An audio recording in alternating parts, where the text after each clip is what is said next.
حضرت میاں شیر محمد شرقپوری علیہ رحمہ فجر کی نماز کے بعد یہ ٹوٹیاں نہیں جس طرح ہوتی تو وہ چھوٹا سا برآمدہ تھا تو برآمدے کے اوپر بیٹھ کے وظائف کرتے تھے اور پھر اشراق کی نماز تک وہاں بیٹھتے اور پھر تشریف لے جاتے.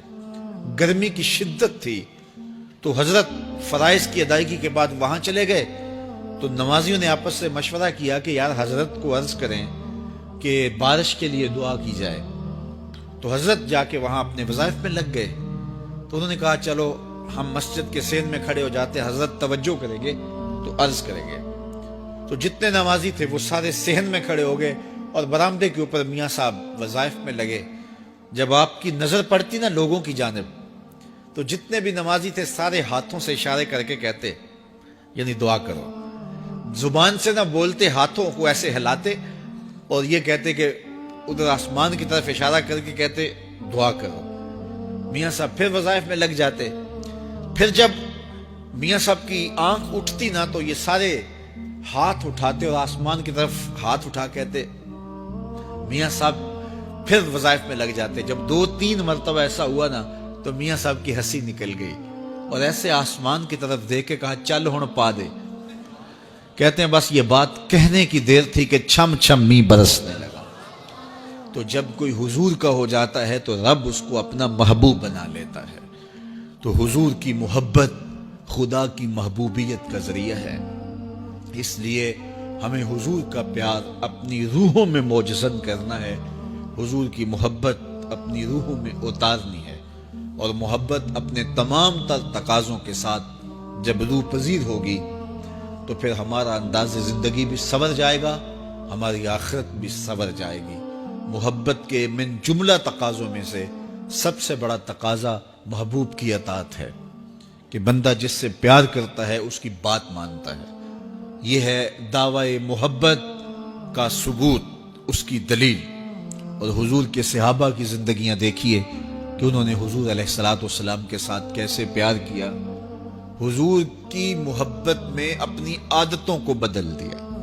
حالانکہ عادتیں نہیں بدلی جاتی. 2 سکے بھائی ہوں, رشتہ کتنا گوڑا ہے, اور ایک گھر میں پرورش پائی ہے, ایک گود میں پلے ہیں, ایک باپ کے گہوارہ تربیت میں رہے ہیں, لیکن طبائع میں اختلاف یہ ایک فطری بات ہوتی ہے. ہمارے پاس لوگ آتے ہیں 2 سکے بھائی ہوتے ہیں, ایک کی طبیعت ادھر کو جا رہی ہوتی ہے, دوسرے کا مزاج ادھر کو جا رہا ہوتا ہے. ایک سخت نرم مزاج ہوتا ہے اور دوسرے کی آنکھوں سے انگارے پھوٹ رہے ہوتے ہیں. ایک معاف کر دینے والا ہوتا ہے, ایک سخت غصیلا ہوتا ہے. ایک کی طبیعت کے اندر تلخی کی چنگاریاں ہوتی ہیں اور ایک کی طبیعت کے اندر نرمی کے پھول ہوتے ہیں.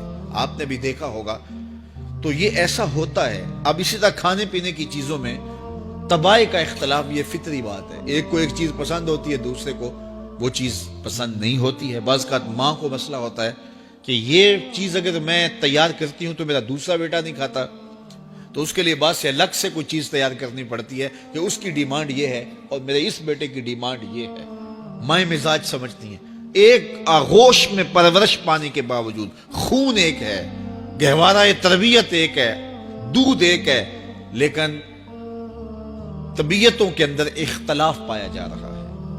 لیکن صحابہ کی زندگیاں دیکھیے, انہوں نے اپنی طبیعتیں بھی حضور کی طبیعت کے سانچے میں ڈال دی. حضرت انس بن مالک کو کسی نے دیکھا کہ وہ شوربے سے کدو کے ٹکڑے نکال نکال کے کھا رہے ہیں, تو کہا یہ کیا کر رہے ہو؟ کہا میں نے ایک دن حضور کو یوں کرتے ہوئے دیکھا تھا.